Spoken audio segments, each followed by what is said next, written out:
Hello guys, आज हम करेंगे क्लास 10th मैथ्स एनसीईआरटी। जो सीबीएसई ने क्या किया है, बोर्ड एग्जाम के लिए सैम्पल पेपर रिलीज किया है। उसके सेक्शन सी से क्वेश्चन नंबर 26। ओके, तो क्वेश्चन नंबर 26 से पहले मैं आपको बता दूं कि सेक्शन सी में क्या क्या इंस्ट्रक्शन दिए गए हैं।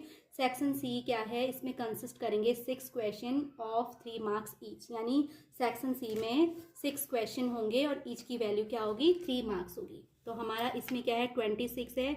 और 26 क्वेश्चन नंबर में भी हमें ऑप्शन में दिए हैं 2 क्वेश्चन, या तो हमें ए करना है या बी करना है। ओके, तो क्वेश्चन नंबर ए है इसका, क्वेश्चन नंबर 26 का ए पार्ट है। इन ट्रायंगल ए बी सी में क्या गिवन है, D E F are the mid points of B C C A and A B respectively.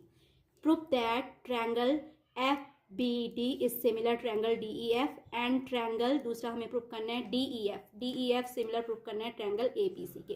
तो इसके लिए सबसे पहले हम लोग क्या राइट करेंगे, गिवन में हम राइट करेंगे in triangle A B C D E and F are the mid points of B C C A and A B respectively.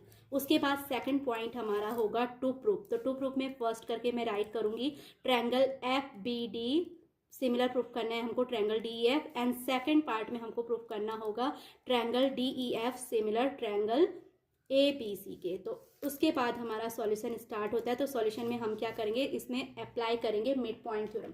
तो according to mid point theorem, in a triangle the line segment that join the midpoint of any two sides is parallel to the third side. Okay, तो अगर किसी triangle में हम 2 sides के mid point को join करें, तो क्योंकि एफ और ई क्या है, ए बी और ए सी के मिड पॉइंट है, अगर हम इनको ज्वाइन करते हैं तो लाइन सेगमेंट क्या बनता है, ई एफ। ये थर्ड साइड के पैरेलल होता है, थर्ड साइड के हाफ भी होता है। तो अभी मुझे केवल पैरेलल से काम है, यहाँ से एफ ई पैरेलल होगा बी सी के, ऐसे ही डी ई पैरेलल हो जाएगा ए बी के, और सिमिलरली डी एफ या एफ डी पैरेलल होगा ए सी के। तो इसी को हम by applying mid point theorem या by the mid point theorem, E F parallel B C, D F is parallel A C and D E is parallel A B. Okay, तो वहां से अगर गाइस हम इस पिक्चर को ध्यान से देखें, क्योंकि बी डी पैरेलल हो गया ई एफ, क्योंकि अगर बी सी पैरेलल है ई एफ के, तो इसका मतलब क्या होगा, बी डी भी पैरेलल होगा एफ ई के। इसी तरीके से डी ई भी पैरेलल हो जाएगा एफ बी के। तो यानी कि B D E F is a parallelogram, क्योंकि पैरेललोग्राम की क्या प्रॉपर्टी होती है, उसकी ऑपोजिट साइड्स एक दूसरे के पैरेलल होती हैं। तो यहाँ से हमारा रिजल्ट आ गया B D E F is a parallelogram. अब दूसरी प्रॉपर्टी क्या होती है पैरेललोग्राम के, अगर B D E F parallelogram है तो इसकी अपोजिट एंगल, यानी angle 1 is equal to angle 2 होगा। क्यों, क्योंकि पैरेललोग्राम के अपोजिट एंगल्स क्या होते हैं, इक्वल होते हैं। तो सो हम राइट करेंगे एंगल 1 इक्वल टू एंगल 2। दूसरा आप चेक कीजिए, एफ ई पैरेलल है बी डी के और ये ट्रांसवर्सल लाइन है, तो angle 3 is equal to angle 4 हो जाएगा। ये हम अल्टरनेट इंटीरियर एंगल इसका कॉस देंगे, है ना।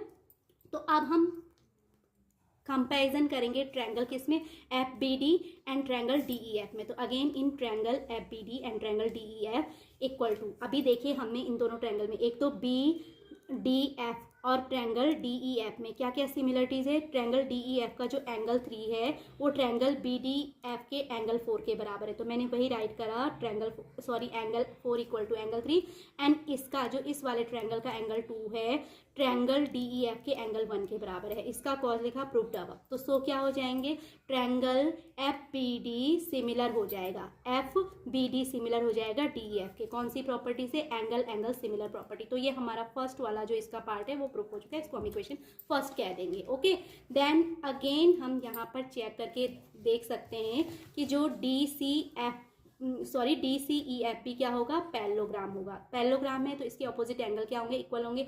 Angle 3 is equal to angle 6 हो जाएगा। और ऐसे ही यहाँ से चेक कर लीजिए, D C E F is a parallelogram, तो वहाँ से मैंने कहा एंगल 3 इक्वल टू एंगल 6 होगा, क्योंकि ये पैरेललोग्राम के ऑपोजिट एंगल है। And angle 1 is equal to angle 2 हम प्रूव कर चुके हैं, तो यहाँ एंगल 1 इक्वल टू एंगल 2। अब क्योंकि मुझे क्या प्रूव करना है, triangle D E F similar prove करना है ए बी सी के, triangle D E F similar proof करना है ए बी सी के। तो अब मैं इन्हीं दोनों ट्रायंगल में कंपैरिजन करूंगी। ट्रायंगल तो हम राइट करेंगे in triangle D E F and triangle A B C. तो आप चेक कीजिएगा, इस ट्रायंगल ए बी सी का जो एंगल 2 है वो ट्रायंगल डी ई एफ के एंगल 1 के बराबर है।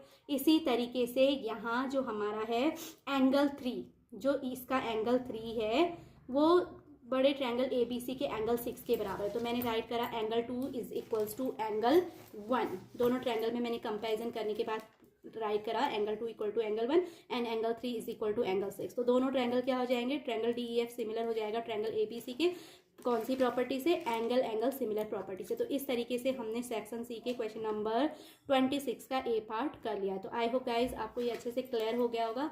अगर आपको मेरी ये वीडियो अच्छी लगी तो please like share and subscribe it and thanks for watching again.